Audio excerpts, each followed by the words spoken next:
Bismillahirrahmanirrahim. Assalamu alaikum students. I am Wajid Ali Kambo, your chemistry teacher. Student, I welcome you in our topical test session for MDCAT. Student, आज जिस topic को हम discuss करने जा रहे हैं उसका ताल्लुक रिएक्शन काइनेटिक्स से है. रिएक्शन काइनेटिक्स, इसके अंदर कुछ टॉपिक्स हैं जिसमें रेट ऑफ रिएक्शन है, जिसमें ऑर्डर ऑफ रिएक्शन है, मोलेकुलरिटी है, हाफ लाइफ पीरियड है और स्पेसिफिक रेट कांस्टेंट है.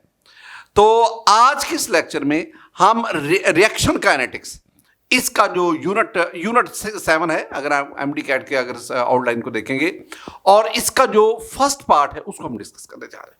तो आइए हम आगाज करते हैं. Chemical kinetics deal with all of the following except.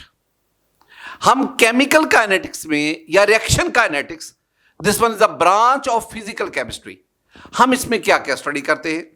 Option A पे लिखा हुआ है it deals with mechanism of reaction. Yes, this one is the topic of reaction kinetics. It is microscopic property. Yes, हम molecular level पे जब mechanism की बात करते हैं तो डेफिनेटली हम मोलेकुलर लेवल पे जाके बात करते हैं. हम देखते हैं कौन सा बॉन्ड ब्रेक हो रहा है, कौन सी बॉन्ड फॉर्मेशन हो रही है. तो ये जो माइक्रोस्कोपिक प्रॉपर्टी है ना, इट मीन्स हम मोलेकुलर लेवल पे जाके, एटॉमिक लेवल के जाके इसको स्टडी करते हैं. It is also correct. It deals with extent of reaction. No, reaction kinetics have no concern with extent of reaction. Reaction किस हद तक मुकम्मल हुआ है, रिएक्टेंट की कितनी कंसंट्रेशन प्रोडक्ट में कन्वर्ट हो चुकी है, इसका रिएक्शन काइनेटिक्स से दूर दूर तक ताल्लुक नहीं है.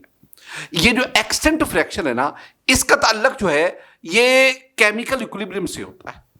और लास्ट वन डी पे, it deals with rate of reaction. Yes, तो बात ध्यान में रखनी है कि हम केमिकल काइनेटिक्स या जैसे मैं रिएक्शन काइनेटिक्स कहता हूं, इसमें हम तीन चीजों को मेन फोकस करते हैं. एक rate of reaction, mechanism of reaction and the factors affecting rate of reaction. और हम इसमें एक्सटेंट ऑफ रिएक्शन को कतन डिस्कस नहीं करते. तो एक्सटेंट ऑफ रिएक्शन इसका टॉपिक नहीं है. So for this question your option C is correct. When a solution of silver nitrate is added to a solution of sodium chloride, white PPT of silver chloride is obtained, then the reaction will take place. अब जरा सुनना student, अगर मैं इस question को ही लेता हूं, अगर मैं रेट ऑफ रिएक्शन की बात करूं, रेट ऑफ रिएक्शन, रिएक्शन की स्पीड, रिएक्टेंट्स कितनी तेजी से प्रोडक्ट में कन्वर्ट होते हैं, तो आमतौर पर रेट ऑफ रिएक्शन तीन तरह का होता है. आमतौर पर एक को हम कहते हैं स्लो रेट ऑफ रिएक्शन, दूसरा moderate and the third one is fast. ये तीन रेट ऑफ रिएक्शन होते हैं. फास्ट को आप इंस्टेंटेनियस भी कह सकते हैं, इंस्टेंटेनियसली, तेजी से. वेरी स्लो, वो आगे बहुत सारी उसके आगे ना, फर्दर इसमें स्लो, वेरी स्लो, बहुत ही स्लो. तो अब जरा देखिए, हमें कहा गया है कि हमारे पास दो सॉल्यूशंस है. एक सिल्वर नाइट्रेट है, मैं सिल्वर नाइट्रेट को लेता हूं, AgNO3, ये इसका सॉल्यूशन है, एक्वस में लिख देता हूं. प्लस आपके पास सोडियम क्लोराइड का सॉल्यूशन है, NaCl, ये एक्वस. इन दोनों सॉल्यूशंस को आप मिक्स करते हैं. जो ही आप मिक्स करेंगे ये AgCl के साथ मिलकर AgCl बना देता है, और ये प्रेसिपिटेट, ये नीचे सेटल डाउन, नीचे बैठ जाते हैं, और NaNO3 सोडियम नाइट्रेट आपके पास बनता है. ये आपके पास ना ये रिएक्शन है. अब वो कहते हैं बताएं कि ये जो रिएक्शन है, क्या ये वेरी फास्ट है, स्पॉन्टेनियसली हो रहा है, स्लो है, मॉडरेट है, या होता ही नहीं है. तो पहले तो बात है ये रिएक्शन होता है, and this is very fast reaction, very fast, बहुत तेज रिएक्शन है, वेरी फास्ट. इसमें ना कुछ और बातें भी. वेरी फास्ट क्यों है? क्योंकि जब आप सॉल्यूशन लेते हैं ना, सॉल्यूशन में रिएक्टेंट के आयंस ऑलरेडी बन चुके हैं, और इन्होंने फौरन, जब आप दोनों को मिक्स करेंगे, फौरन Ag प्लस Cl माइनस से रिएक्ट करके AgCl बनाएगा. AgCl के बारे में एक दो बातें ज़हन में रखनी है. AgCl ये प्रेसिपिटेट बनकर नीचे बैठता जाएगा. क्यों? वाई? क्यों प्रेसिपिटेट बनेगा? Because this is insoluble in water. ये पानी में इनसॉल्युबल है, ये पानी में हल नहीं होता. एक तो मैंने तस्वीर का ये रुख आपको बता दी. एक और बात, ये जो रिएक्शन आपने लिखा ना, ये रिएक्शन जो है ये डबल डिस्प्लेसमेंट रिएक्शन है. Double displacement displacement reaction, double displacement. AgCl के साथ मिल गया, एक डिस्प्लेसमेंट होगी, तो NaNO3 के साथ मिल गया, ये दूसरी डिस्प्लेसमेंट हुई। So this one is the double displacement. This is also called the precipitation reaction. इसको हम प्रेसिपिटेशन रिएक्शन भी कहते हैं। तो ये दो बातें भी आपके समझ में आनी चाहिए। सो for this question your answer is a, instantaneously. All of the following are examples of moderate reactions except, यानी इसमें से 3 moderate reactions है, एक जो है या वो very slow है या वो very fast है। Look at this, option A, fermentation of sugar। अब याद रखना है, ये जो शुगर की फर्मेंटेशन है, अगर आप 27 डिग्री सेंटीग्रेड टेम्परेचर लें तो 3 से 4 दिन में ये प्रोसेस मुकम्मल हो जाता है। हमारे लिहाज में ये 3 से 4 दिन में अगर मुकम्मल होता है तो ये स्लो नहीं, आप मॉडरेट की कैटेगरी में ले आए। रस्टिंग ऑफ आयरन, लोहे को जंग लगना, ये जो रस्टिंग ऑफ आयरन है ये आवर्स में मुकम्मल नहीं होती, ये दिनों में मुकम्मल नहीं होती, बल्कि इसको कई वीक्स कई मंथ्स लग जाते हैं। So rusting of iron is a slow process. Reaction of sodium with cold water, यहां कोल्ड वाटर से मुराद होता है वाटर एट 25 डिग्री सेंटीग्रेड। तो सोडियम का वाटर के साथ रिएक्शन फास्ट होता है, एक्सप्लोसिव होता है, वायलेंट होता है। और hydrolysis of an ester, hydrolysis of an ester, ester के हाइड्रोलिसिस ये भी एक मॉडरेट है। इसका मतलब हुआ ए, सी और डी ये तीनों मॉडरेट रिएक्शन है, जबकि जो बीटा है rusting of iron that is very slow process. तो for this question your answer is beta rusting of iron.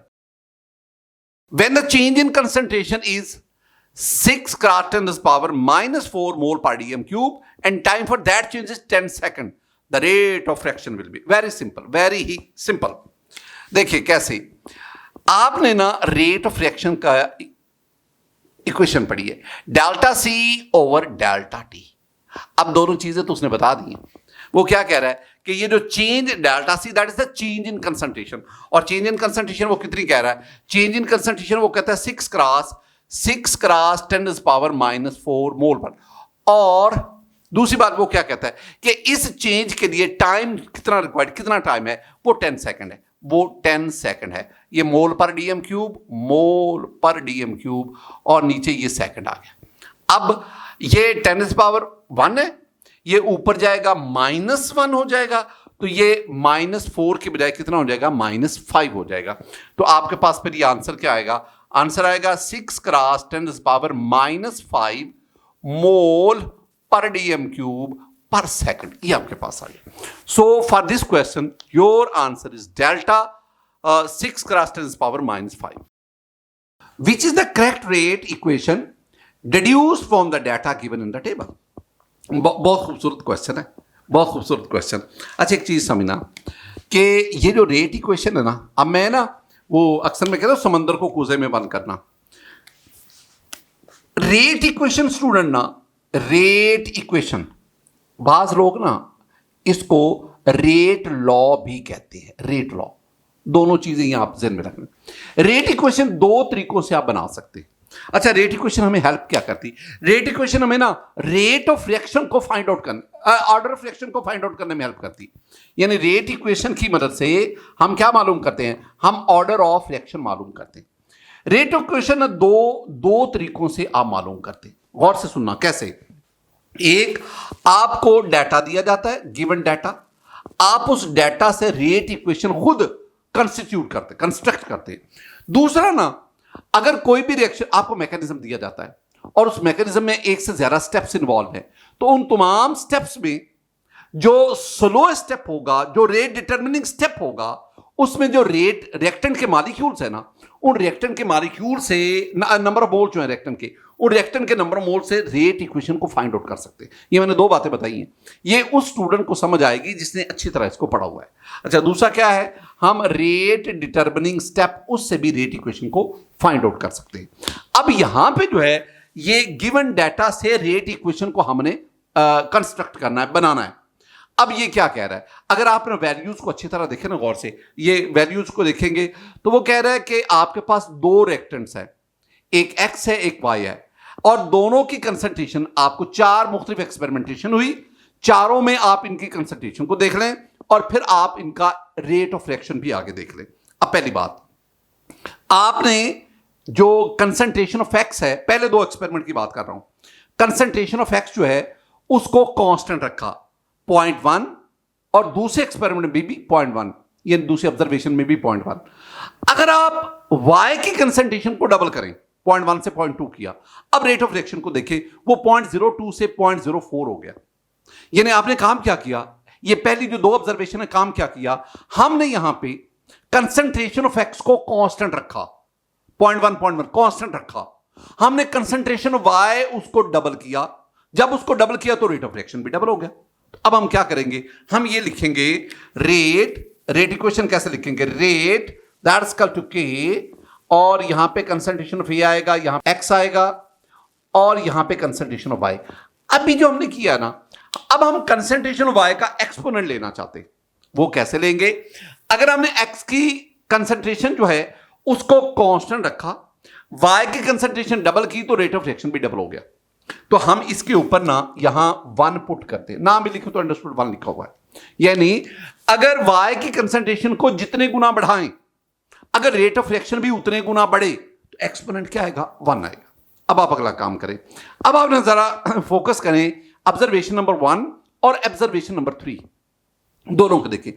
Observation number 1 से जब आप 3 पे जाते हैं ना, तो अब आपने कंसंट्रेशन ऑफ वाई को कांस्टेंट रखा, 3 पे कंसंट्रेशन ऑफ वाई 0.1 है, और वहां पे आपने कंसंट्रेशन ऑफ एक्स को क्या कर दिया, डबल। अब रेट ऑफ रिएक्शन को देखो, रेट ऑफ रिएक्शन 0.04 हो गया, यानी ये भी डबल हो गया। यानी जो बिहेवियर कंसंट्रेशन ऑफ वाई का था वही बिहेवियर कंसंट्रेशन ऑफ एक्स का है, लिहाजा इसके ऊपर भी आपके पास क्या आएगा, 1 आएगा। अब एक और बात, ये मेरे पास आ गई रेट इक्वेशन, ये मेरे पास है रेट लॉ। मैंने इसको गिवन डाटा से कंस्ट्रक्ट किया, एस्टेब्लिश किया। अब ये रेट इक्वेशन में क्या कहती है, ये कहती है कि ये जो आपका रिएक्शन है जिसकी हम बात कर रहे हैं, वो रिएक्टेंट एक्स के लिहाज से फर्स्ट ऑर्डर है, रिएक्टेंट वाई के लिहाज से फर्स्ट ऑर्डर है, लेकिन ओवरऑल वो सेकंड ऑर्डर है। अब उसने सिर्फ हमें कहा है कि आप रेट इक्वेशन कैसे लिखते हैं। सो for this question the correct rate equation is Charlie. Consider the formation of carbon tetrachloride from chloroform. ये इक्वेशन में भी आपके साथ डिस्कस करता हूं। The order of reaction for this reaction is, जरा सुनिएगा, यहां ना ये अंधे कुएं में छलांग जो है ना, अंधे कुएं में वो छलांग लगानी पड़ रही है। आपको सिर्फ और सिर्फ रेट रिएक्शन दिया गया है, केमिकल इक्वेशन दी गई है, और केमिकल इक्वेशन क्या है, CHCl3, this is chloroform, chloroform या ट्राइक्लोरोमीथेन, chloroform is the common name, trichloromethane plus chlorine, it goes to CCl4 plus HCl। Student ये रिएक्शन दिया गया है। अब वो कहते हैं बताएं इस रिएक्शन का ऑर्डर क्या होगा। अच्छा, जब तक हमारे पास डाटा नहीं होगा, जब तक हमारे पास वो मैकेनिज्म में डिफरेंट जो स्टेप्स इन्वॉल्व है वो नहीं होंगे, हम रेट इक्वेशन को एस्टेब्लिश नहीं कर सकते। जब तक रेट इक्वेशन नहीं आएगी, हम ऑर्डर ऑफ रिएक्शन को कतन मालूम नहीं कर सकते। ना तो यहां पे कोई डाटा दिया गया है, ना यहां पे इसका मैकेनिज्म दिया गया है। तो अब मेरे लिए इसके ऑर्डर को मालूम करना बिल्कुल नामुमकिन है। फिर मैं क्या करूंगा, मैं वही जो चीजें हम बुक में पढ़ते हैं, जो हमारी बुक में ना चंद एक रिएक्शंस हैं जिनका ऑर्डर ऑफ रिएक्शन आपसे डिस्कस हुआ है, उनमें एक रिएक्शन ये भी है। अच्छा, इसकी रेट इक्वेशन हम क्या एस्टेब्लिश करते हैं बेटा जी, इसकी रेट इक्वेशन हम लिखते हैं रेट के कंसंट्रेशन ऑफ क्लोरोफॉर्म, इसके ऊपर 1 लिखो ना लिखो एक ही बात है, और कंसंट्रेशन ऑफ क्लोरीन इसके ऊपर 1/2 है। ये कैसे डेवलप होती है, बड़ी खूबसूरत बात है। ये रेट इक्वेशन में कहती है कि अगर आप क्लोरीन की कंसंट्रेशन को कांस्टेंट रखें, क्लोरीन की कंसंट्रेशन कांस्टेंट, तो जितने गुना क्लोरोफॉर्म की कंसंट्रेशन बढ़ाएंगे, रेट ऑफ रिएक्शन भी उतने गुना बढ़ता है। तो इसके ऊपर क्या क्या 1। और दूसरी बात क्या है कि अगर आप अब आप क्लोरोफॉर्म इसकी कंसंट्रेशन को कांस्टेंट कर दें, अब आपने ये एक्सपोनेंट ये कैसे आया, तो ये हमें बताता है कि अगर आप क्लोरीन की कंसंट्रेशन 4 टाइम बढ़ाएं, 4 गुना बढ़ाएं, रेट ऑफ रिएक्शन 2 गुना बढ़ता है। अगर कंसंट्रेशन 4 टाइम इंक्रीज करे, रेट ऑफ रिएक्शन 2 टाइम बढ़े, तो इसका एक्सपोनेंट क्या आता है, हाफ। अब आप ना इन दोनों को, यानी ये वाला जो रिएक्शन है क्लोरोफॉर्म के लिहाज से फर्स्ट ऑर्डर है, क्लोरीन के लिहाज से हाफ ऑर्डर है, और अगर आप इनका ओवरऑल ऑर्डर ऑफ रिएक्शन ले, overall O R stand for order of reaction, तो बेटा जी 1 प्लस हाफ ये होगा 1.5, या हम इसको कहते हैं 1.5, यानी this is the fractional order reaction, fractional order reaction. So for this question your correct option is a 1.5. Consider the following reaction. 2NO gas plus 2H2 gas goes to 2H2O steam, water, vapors plus N2, that is also the gas. Mark the incorrect statement about the reaction.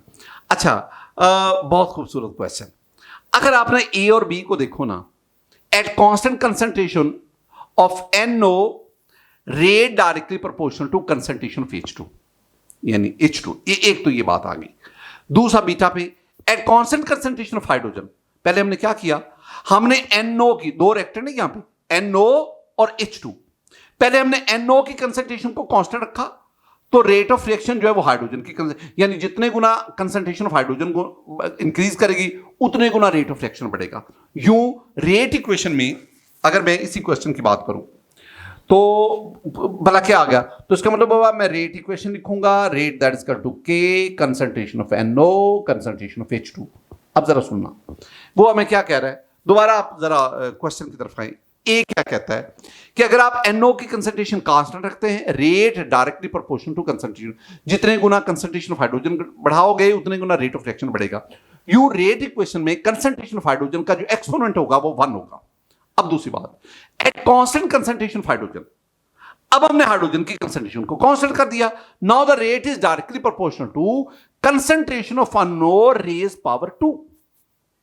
इसका मतलब क्या हुआ, अब मैं क्या करूंगा, अब मैं ना इन दो इंफॉर्मेशन की बेस पर रेट इक्वेशन एस्टेब्लिश करूंगा. वो जरा कैसे, जरा देखो, रेट इक्वेशन में मैं इसके ऊपर 1 लिखूंगा और इसके ऊपर क्या लिखूंगा, 2. अब 1 और 2 का मतलब 3, ये इसका जो ऑर्डर ऑफ रिएक्शन पड़ेगा ना, ऑर्डर ऑफ रिएक्शन ये होगा 2 + 1 दैट इज इक्वल टू 3, ये थर्ड ऑर्डर रिएक्शन. एक बात याद रखनी है, ये जो रिएक्शन है ये NO के लिहाज से ये सेकंड ऑर्डर है, सेकंड ऑर्डर. और अगर ये हाइड्रोजन के लिहाज से देखा जाए तो then this is the first order reaction. ये बातें भी आपके ज़हन में आनी चाहिए. तो इसका मतलब हुआ कि हमारे पास जो इनकरेक्ट स्टेटमेंट है वो 4 दी है, क्योंकि उसमें जो रेट इक्वेशन दी गई है वो किसी तरह भी ए और बी को जस्टिफाई नहीं कर रही, हां डी कर रही है. So for this question your answer is 4 D. The rate of reaction when the concentration of reactant are taken as unity is called. अब जरा सुनना इस बात को, एक हम टर्म पढ़ते हैं स्टूडेंट, हम एक टर्म पढ़ते हैं रेट कांस्टेंट. रेट कांस्टेंट हम इसको एक और भी नाम देते हैं, हम इसे कहते हैं वेलोसिटी कांस्टेंट. वेलोसिटी कांस्टेंट एक और भी नाम हम इसे देते हैं, हम इसे कहते हैं स्पेसिफिक रेट कांस्टेंट. तीनों में से ना जो मर्जी आप टर्म इस्तेमाल करें, मैं जो इसमें यूज करूंगा ना, मैं ज्यादातर रेट कांस्टेंट ही, इसको ना स्मॉल के से रिप्रेजेंट करते हैं. मैं इसके बारे में कुछ खूबसूरत बातें करना चाह रहा हूं. आपके पास रिएक्शन है A2A प्लस B2B गोज टू प्रोडक्ट. मैं प्रोडक्ट लिखूंगा, मुझे प्रोडक्ट के बारे में मजीद कुछ नहीं लिखना. ये small A number of moles या coefficient of balance chemical equation, और जो कैपिटल ए और कैपिटल बी जो है दीज आर द रिएक्टेंट्स. आप इसके ना law of mass action apply करें तो लॉ ऑफ मास एक्शन कहता है कि rate directly proportional to concentration of A raise power A, concentration of B raise power B. ये आपके पास. अब प्रोपोर्शनैलिटी साइन खत्म करें तो rate that is equal to K concentration of A over concentration of B. ये आपके पास आ गया. अब इस सारे खेल में जो हमारे काम की चीज है ना वो है ये के, और इसी के को मैं क्या कह रहा हूं, इसको मैं कह रहा हूं rate constant, velocity constant, specific rate constant. ये के आ गया. अब अगर आप के को एक साइड पे ले तो ये डिनोमिनेटर में यूं के, मैं दो तरह से अब बात करूंगा, जरा सुननी मेरी बात. मैं के को दो तरह से डील करूंगा, के स्पेसिफिक रेट कांस्टेंट को दो तरह से. अगर के को इधर रखें ये डिनोमिनेटर में तो k that is equal to rate over concentration of reactants, product of concentration of reactant a and b. एक तो ये बात. अब दूसरी तरफ आ जाओ, के एक और भी चीज है, और वो क्या, अब हम ना क्वेश्चन उसको टारगेट करने जा रहे हैं। बेटा जी, अगर आप कंसंट्रेशन ऑफ ए इसको लो 1 मोल पर डीएम क्यूब, और कंसंट्रेशन ऑफ बी इसको भी आप लो 1 मोल पर डीएम क्यूब, ये 1 को हम क्या कहते हैं? यूनिटी। यानी मैंने दोनों रिएक्टेंट की कंसंट्रेशन क्या ली? Unity. Unity mean 1, unity mean 1, तो मैंने 1 मोल पर डीएम क्यूब ईच। अब अगर आप 1 मोल पर डीएम क्यूब ईच ले रहे हैं तो आपके पास ये क्या बनेगा? ये बनेगा रेट दैट्स इक्वल टू के इनटू इस सारे की जगह पे मैं क्या लिखूंगा? 1 रेज पावर ए, और इस सारे की जगह पे मैं क्या लिखूंगा? 1 रेज पावर बी। अगर 1 का जो मर्जी एक्सपोनेंट आए, आंसर क्या आएगा? 1 आएगा। यूं rate that is equal to K. तो अब ये के क्या है? K is the specific rate constant, K is the velocity constant, K is the rate constant. अब यही आपसे पूछा गया कि अगर आप रिएक्टेंट की कंसंट्रेशन यूनिटी में दें तो रेट ऑफ रिएक्शन किसके इक्वल आएगा? हम कहेंगे रेट ऑफ रिएक्शन जो है वो स्पेसिफिक रेट कांस्टेंट के इक्वल आएगा। Student, so for this question your answer is C, specific rate constant. The half-life of N2O5 at 45 degrees centigrade is 24 minutes. How long will it take for sample of N25 to decay to 25 of its original concentration? जरा बात को समझना। मैं अक्सर आपसे मैं बोलता हूं कि आपको ना स्टेटमेंट की समझ आनी चाहिए। मैं और भी से छुपी हुई कई बातें आपके साथ शेयर करता हूं। सुनो, पहली बात, आपका क्वेश्चन, उसकी इक्वेशन क्या है? इक्वेशन का नाम है डीकंपोजिशन ऑफ N2O5। ये है, मैं इक्वेशन लिखता हूं आपके लिए। इक्वेशन है बेटा जी, N2O5 goes to N2O4 plus O2। ये आपके पास है। इधर मैं 2 ले लेता हूं, इधर मैं 2 ले लेता हूं, तो ये मेरे पास बैलेंस हो जाएगी। अब ना ये जो मैंने आपके सामने इक्वेशन लिखी, this is the decomposition of N2O5 dinitrogen pentoxide. अब ये पहली बात, ये जो रिएक्शन है ना, ये फर्स्ट ऑर्डर रिएक्शन है। ये बड़ी खूबसूरत बात है। इसकी रेट इक्वेशन ना, rate that is equal to K concentration of N2O5 raise power 1। चूंकि रेज पावर 1 और है, यही एक्सपोनेंट जो है, this is called the order of reaction. तो इसका मतलब है ये फर्स्ट ऑर्डर रिएक्शन है। पहली ये बात। अब ना जरा एक बात को ध्यान में रखना है, बहुत बहुत अहम बात। ये जो 2 है, this is the number of moles, this is the coefficient of chemical equation. ये नंबर ऑफ मोल्स हैं। Number of moles rate equation में कभी एक्सपोनेंट के तौर पर नहीं आते। ये जो आप एक्सपोनेंट लेते हैं, ये कहां से लेते हैं? मैंने कहा ये 2 जगहों से आता है। ये 2 जगहों से यहां से आता है। या तो आपको डाटा दिया जाए या फिर इसका मैकेनिज्म हमें दें। जब वो मैकेनिज्म देंगे, there will be more than 1 steps. उन स्टेप्स में जो स्लो स्टेप होगा, that is called the rate determining step. और उस स्लो स्टेप में जो number of moles of reactant होंगे, they will appear as the exponent. ये बात पहले। एक तो ये गुफ्तगू आपने ध्यान में रखनी। दूसरी, इसकी जो हाफ लाइफ है ना, T1/2, ये है 24 मिनट्स एट 45 डिग्री सेंट। ये जो टेम्परेचर है ना, ये बाज बुक्स में बड़ा वेरी करता है। कुछ कहते हैं जी 25 डिग्री सेंटीग्रेड ये लिखा हुआ है, बाज बुक्स कहते हैं ये 0 डिग्री सेंटीग्रेड, लेकिन मैं टेक्स्ट बुक के मुताबिक ये लिख रहा हूं। एक और बड़ी बात, अगर वो आपके पल्ले पड़ जाए तो मैं समझूंगा बहुत बड़ा मैंने मार्का कर दिया। और वो क्या? ऐसे रिएक्शन जो फर्स्ट ऑर्डर होते हैं, उनकी हाफ लाइफ इनिशियल कंसंट्रेशन पर डिपेंड नहीं करती। मैं दोबारा बोल रहा हूं, ऐसे रिएक्शन, 2 किस्म के रिएक्शन जिनकी हाफ लाइफ इनिशियल कंसंट्रेशन पे डिपेंड नहीं करती, या तो वो फर्स्ट ऑर्डर हो या वो रेडियो एक्टिव, यानी जिसमें न्यूक्लियर डिके हो रहा हो। तो इन 2 कैटेगरीज में जो हाफ लाइफ है वो इनिशियल कंसंट्रेशन पर डिपेंड। ये जो मैंने बोला है ना, ये बड़ी अहम बात है। ये बड़ी अहम बात मैंने की है। अच्छा जरा सुनो, अब आओ क्वेश्चन क्या कहता है। वो कहता है जी आपके पास सपोज पॉइंट, मैं बात करता हूं, आपके पास 1 मोल पर डीएम क्यूब N2O5 है। ये है, ये इसकी initial concentration, this is the initial concentration N2O5 की। अच्छा, फर्स्ट हाफ लाइफ के बाद, आफ्टर फर्स्ट हाफ लाइफ का मतलब 24 मिनट्स के बाद, 24 मिनट के बाद ये आपके पास ना 0.5 मोल पर डीएम क्यूब रह गया। यदि पहले 1 था, 0.5, कितना रह गया? 50% रह गया, आधा रह गया, आधा रह गया। अब अगली बात, अगली हाफ लाइफ के बाद, यानी that is the second half life, इसके बाद यानी 48 मिनट्स के बाद ये मजीद इसका भी हाफ रह गया और 0.5 का हाफ क्या आ गया? 0.125 मोल पर डीएम क्यूब, इतना रह गया। ये कितना है? ये इसका भी हाफ, यानी कितना रह गया? 25% रह गया।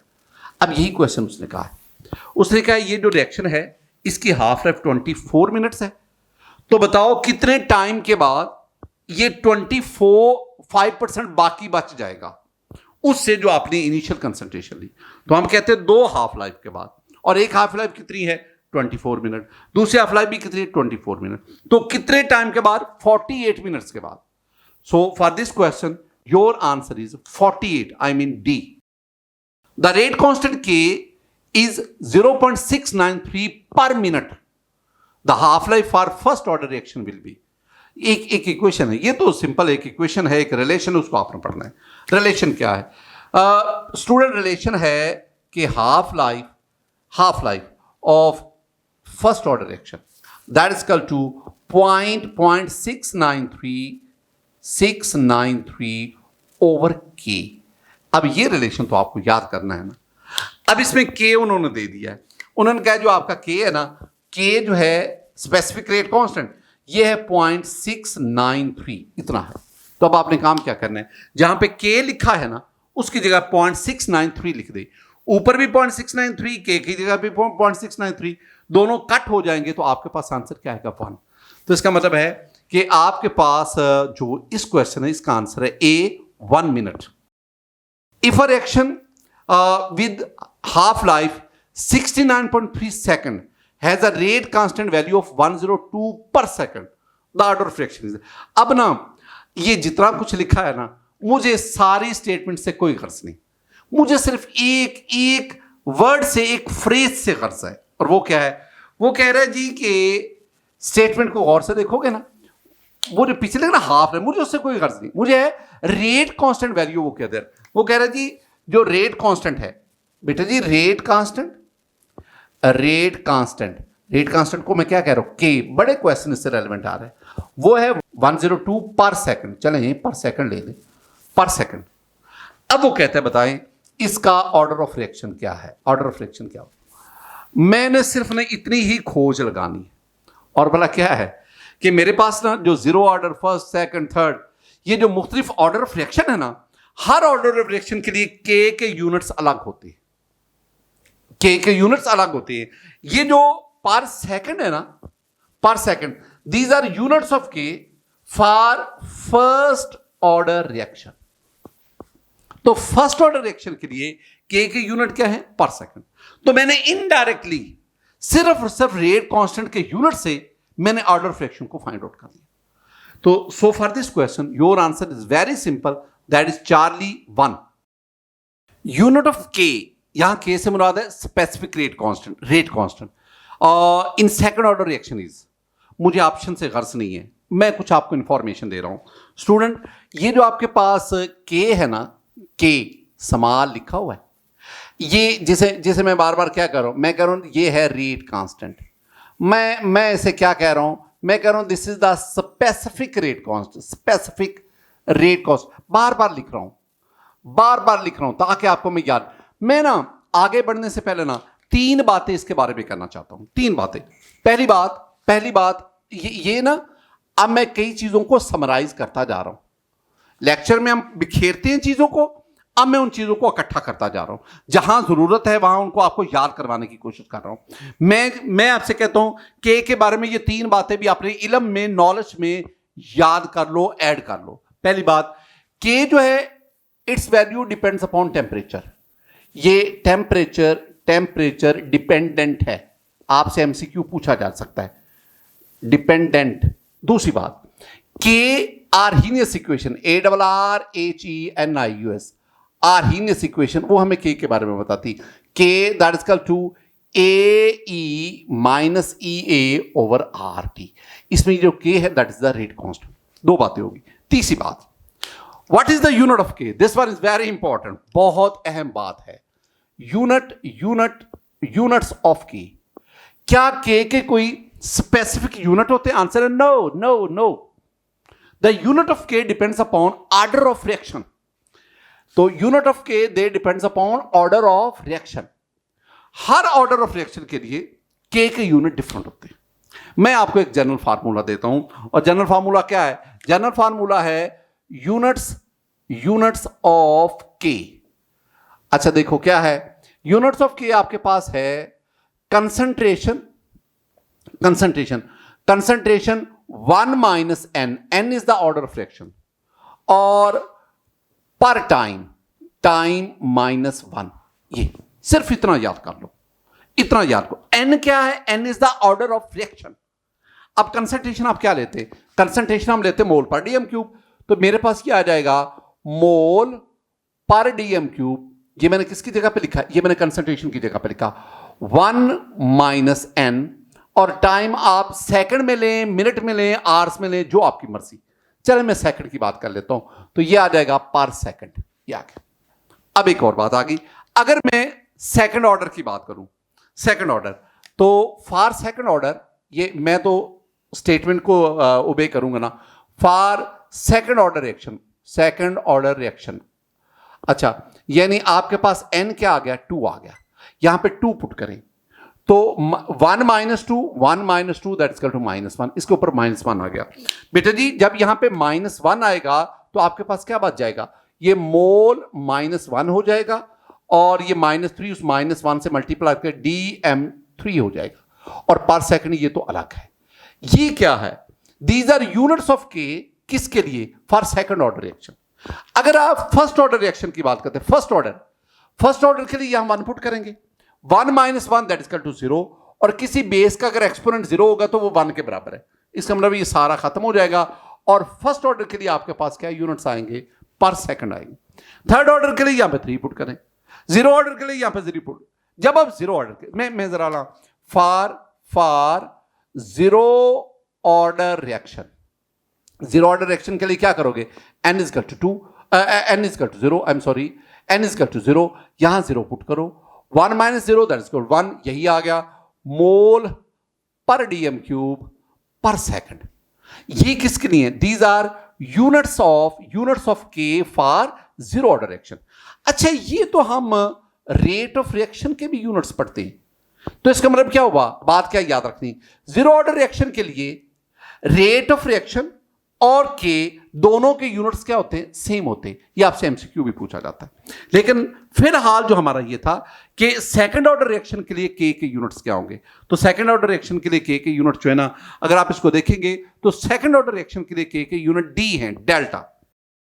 For the reaction A plus B goes to product, doubling the concentration of A, the rate of reaction is double, but on doubling the concentration of B, rate remains unaltered. The overall order of reaction is, ये हमें data तो उसने दे दिया। तो अगर आपने order of reaction को find out करना है तो आपको रेट इक्वेशन जो है उसको एस्टेब्लिश करना पड़ेगा। अब रेट इक्वेशन हम कैसे लिखेंगे? देखो मेरे पास ना स्टूडेंट, ये रिएक्शन में ना रेट इक्वेशन के लिए मैं कहूंगा जी rate that is equal to K concentration of A concentration of B. अब वो भला क्या कहता है? वो कहता है कि अगर हम ए की कंसंट्रेशन को डबल करें, रेट ऑफ रिएक्शन भी डबल हो गया। मैं सेंटेंस आपसे क्या बोलता हूं? मैं कहता हूं अगर किसी रिएक्टेंट की कंसंट्रेशन को डबल करने से रेट ऑफ रिएक्शन भी डबल हो जाए तो आप उसके ऊपर 1 पुट करते हैं, उसका एक्सपोनेंट आएगा 1। मैं तो इस बात को एक और भी जामे अंदाज में क्या करता हूं? मैं कहता हूं अगर किसी रिएक्टेंट की कंसंट्रेशन को जितने गुना बढ़ाएं, अगर रेट ऑफ रिएक्शन भी उतने गुना बढ़े तो आप उसका एक्सपोनेंट क्या लेंगे? 1। अब दूसरी बार बी के बारे में वो क्या स्टेटमेंट करी? वो कहते हैं कि अगर हम बी की कंसंट्रेशन को डबल करें, रेट ऑफ रिएक्शन पर कोई फर्क नहीं पड़ेगा, तो इसके ऊपर क्या आएगा? 0। तो इसका मतलब क्या हुआ? इन एक्सपोनेंट का सम जो है that is order of reaction. So अगर आप सम लेते हैं तो आपके पास ऑर्डर ऑफ रिएक्शन क्या आएगा? 1। इसका मतलब है कि ये जो डाटा है, अगर आप स्टेटमेंट को देखेंगे, यानी जो स्टेटमेंट हमें डाटा दे रही है, ये डाटा बताता है कि this one is the first order reaction. So your answer is a. Inversion of cane sugar in dilute acid conversion into glucose and fructose is.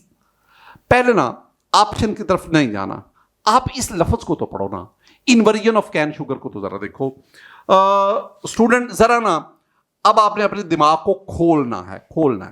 मैं कई बातें आपके साथ करूंगा। पहले तो ये टर्म है इन्वर्जन ऑफ कैन शुगर। जरा इस बात को, इतनी बात तो जरा समझो, फिर आगे बढ़ते हैं। ये बता बात क्या है, कैन शुगर क्या है? सुक्रोज C12H22O11, इसकी हाइड्रोलिसिस करवाओ H2O, it gives us C6H12O6 plus C6H12O6। बातों को जरा सुनते जानना है। हम अलग अलग कई कॉन्सेप्ट यहां मैं डिस्कस करूंगा। ये है कैन शुगर, ये है सुक्रोज, ये सुक्रोज है। ये ना डेक्स्ट्रो रोटेटरी होता है, रोटेटरी, ये डेक्स्ट्रो रोटेटरी, यानी प्लेन पोलराइज्ड लाइट को ये राइट पे रोटेट करता है, डेक्स्ट्रो रोटेटरी। हमने इसके हाइड्रोलिसिस करवाई। अब दो चीजें यहां यूज कर सकते हैं, या तो सुक्रेज इस्तेमाल कर लो, this one is an enzyme sucrase. लेकिन अगर आप चाहते हैं कि नहीं मैंने ना थोड़ी सी फास्ट इसकी हाइड्रोलिसिस करवानी, तो फिर आप ना यहां पे डाइल्यूट एसिड भी इस्तेमाल कर सकते हैं। डाइल्यूट एसिड, ये दोनों चीजें, यानी मॉडरेट अगर आप इन्वर्जन यानी हाइड्रोलिसिस करवाना चाहते हो तो फिर सुक्रेज ले लो, थोड़ी सी फास्ट करवानी तो फिर डाइल्यूट एसिड की। यहां स्टेटमेंट में डाइल्यूट एसिड की बात। अब you have two reactants, one is sucrose, the other is water. In this case the water is in large excess, ये water is in large excess. अच्छा, एक होता है एक्सेस ज्यादा मिकदार में, एक लार्ज एक्सेस बहुत ज्यादा मिकदार में। अगर दो रिएक्टेंट्स लिए जाएं and one of the reactant is in large access, तो वो जो रिएक्टेंट है that is not appeared in the rate equation, वो रेट इक्वेशन में नहीं आएगा। तो इसका मतलब है अगर मैं इसकी रेट इक्वेशन लिखूंगा, मेरे पास डाटा तो नहीं है, मैं तो इन्हीं बातों से ही रेट इक्वेशन को लिख रहा हूं, तो मेरे पास जो रेट इक्वेशन आएगी ना स्टूडेंट, वो आएगी rate that is equal to K concentration of C12H22O11। मैं वाटर को नहीं यहां लिखूंगा because water is in large excess. इसका मतलब है इसके ऊपर आएगा 1। अब दो बातें बहुत ही इंपॉर्टेंट।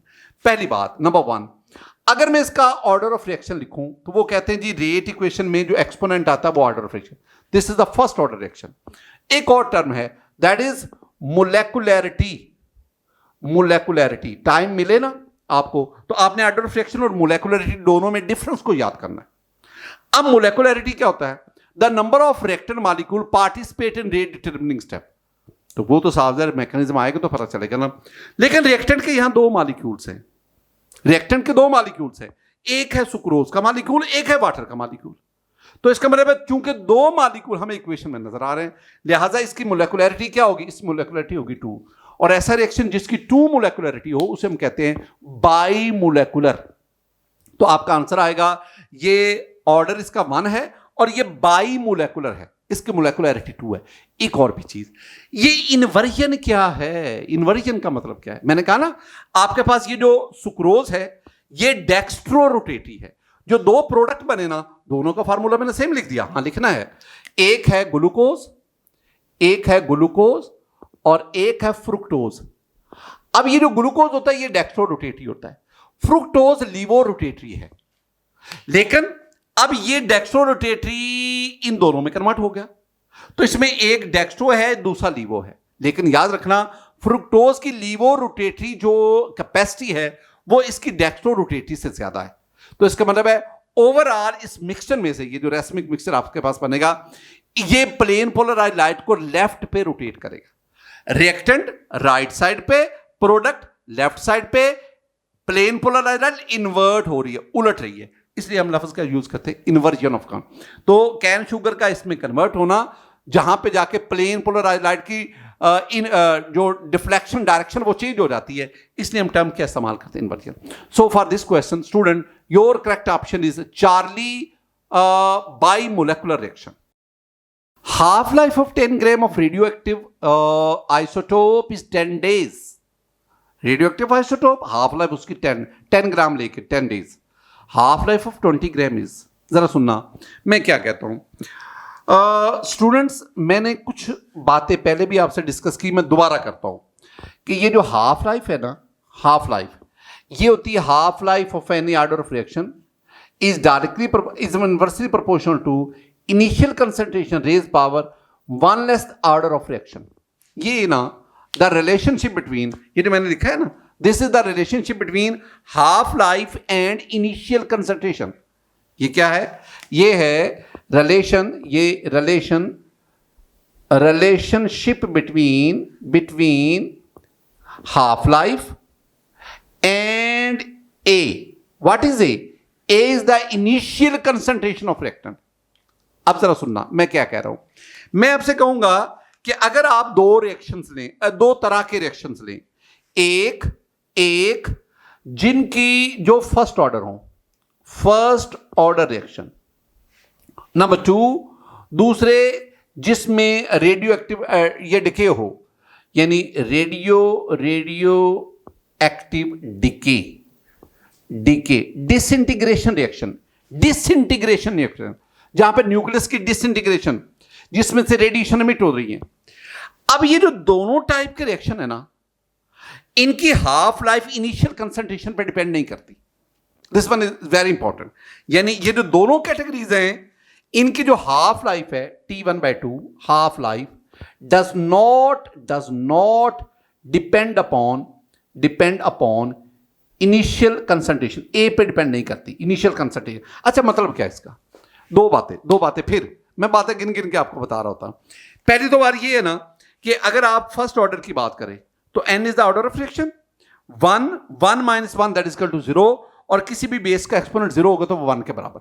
इसका मतलब है अगर आप फर्स्ट ऑर्डर यहां पे लेंगे तो उसकी हाफ लाइफ ए पर इनिशियल कंसंट्रेशन पर डिपेंड नहीं करती।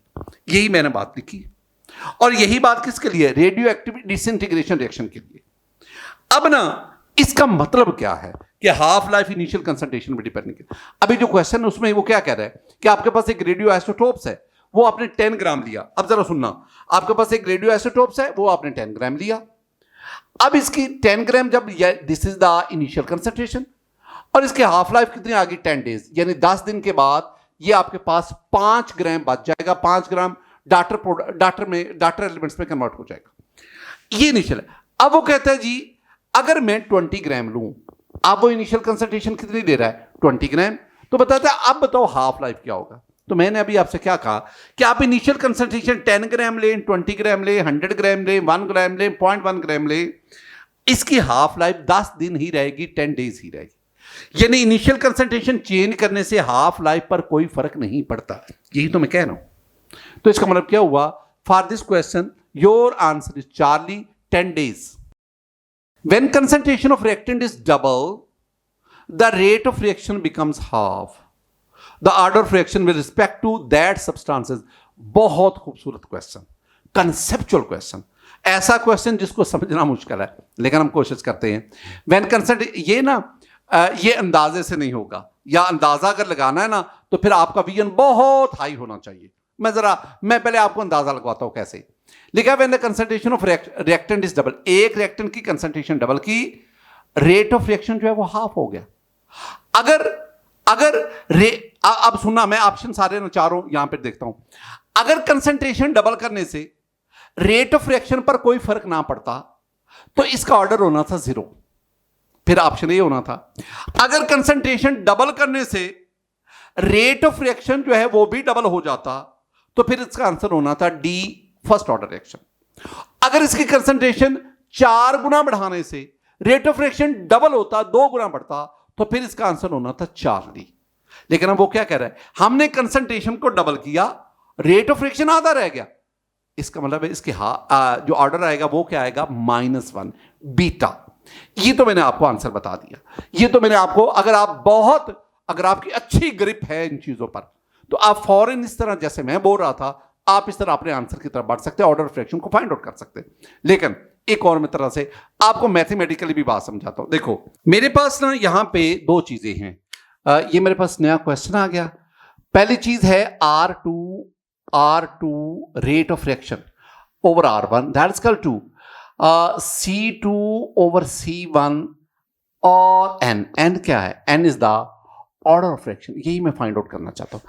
ये ना मैं आपको शॉर्टकट बता रहा हूं, फार्मूला बता रहा हूं, कुछ फार्मूले तो आपको फिर लाना पड़ेगा ना लर्निंग में। अच्छा, अब मैंने क्या कहा, मैंने कहा अगर रिएक्टेंट की कंसंट्रेशन को डबल करें, रिएक्टेंट की कंसंट्रेशन को डबल करें, यानी C2 जो है ना, इसको मैं डबल करता हूं, इसको मैं 2 यहां पे ले लेता हूं, तो रेट ऑफ रिएक्शन आधा रह जाता है। तो R2 क्या बन गया, R2 आपके पास 1 रह गया, आधा रहेगा, 0.5 रह गया। तो इसका मतलब है मैंने क्या किया, इधर मेरे पास आ गया 0.5 ओवर, ये नीचे तो 1 ही बचा ना, और इधर आपके पास इसको आपने डबल किया और नीचे तो आपको 1 ही लेना पड़ेगा। अब रेज पावर आ गई n। या अब 0.5 का मतलब यहां पॉइंट की जगह पे 1 लगाएं और 5 की जगह पे 0 लगाएं, तो आपके पास ये बन गया। अब 5 अंदर 5, 5 2 10, 1/2 हो गया। तो इसका मतलब है अब ये आपके पास क्या बन गया, ये बन गया जी 1/2 that is equal to 2 over 1 raise power n। एक काम तो करो काम, अच्छा इसके ऊपर ना मैं 1 लेता हूं। आप कहेंगे वो 1 कैसे आया, भाई हर एक का एक्सपोनेंट 1 तो होता ही है ना, 0 तो नहीं होता, 1 तो होता ही, वो अंडरस्टूड है। अब वाला काम क्या करना है, ये जैसे 2/1 है ना, इसको भी 2/1 करो। तो अगर 2 को ऊपर ले जाना है 1 को नीचे, तो ये माइनस हो जाएगा। तो ये आपके पास क्या बना, ये बना जी 2/1, ये अब ये -1 आ गया, that is equal to 2/1 that is equal to n। अब ये 2/1 सेम हो गए और n किसके इक्वल आ गया, n -1 आ गया, यानी ऑर्डर ऑफ रिएक्शन जो है वो आपका पास क्या आ गया, नेगेटिव आ गया। यही बात तो मैं आपसे कह रहा हूं। सो for this question your correct option is beta -1। The rate equation of the gaseous reaction, this one is very important, gaseous, x gaseous plus 2y gaseous goes to z gaseous, और rate equation आ गई, rate that is equal to concentration of y raised power 2, concentration of x raised power 0. If the pressure in the reaction vessel is double but the temperature remains constant, pressure को double किया, अब concentration will take in sense of pressure, then what factor the rate of reaction increases. अब जरा सुनना, मैं कहना क्या चाहता हूं, मैं कहना ये चाह रहा हूं इसमें कि आपके पास ना रेट इक्वेशन क्या है, rate that is equal to K concentration of, 2 है, एक x है एक y है, तो concentration of y raise power 2 and concentration of x raise power 0। ये स्टेटमेंट के बीच में से मैं चीज निकाल रहा हूं। अब मैं क्या कहना चाहता हूं, मैं आपसे ये कहना चाहता हूं कि अब यहां जो कंसंट्रेशन है ना, कंसंट्रेशन उसको पार्शियल प्रेशर में लिया गया है, पार्शियल प्रेशर, यानी इन केस ऑफ गैसेस हम कंसंट्रेशन को partial, in case of gases हम कंसंट्रेशन, और ये गैसेस ही हैं एक्स और वाई, तो कंसंट्रेशन किस में आ गई, पार्शियल प्रेशर में। अगर प्रेशर डबल करने का मतलब है हमने कंसंट्रेशन को डबल कर दिया। बेटा जी अब देखो, यहां तो डबल करोगे ना, ये 2 लगा दो, 2 की पावर 0 वो 1 ही होगा, यहां पे 2 लगाओ, अब 2 की पावर 2, 2 2 4, इसका मतलब क्या हुआ, रेट जो है ना वो 4 टाइम्स इंक्रीज कर जाएगा, बहुत सिंपल सी कैलकुलेशन। इसका मतलब है for this question your option is Charlie quadruple. The mechanism below has been proposed for the reaction of chloroform with chlorine. ये मैकेनिज्म है। स्टेप 1 जो क्लोरीन है वो मोलेकुलर से एटॉमिक स्टेट में चली गई।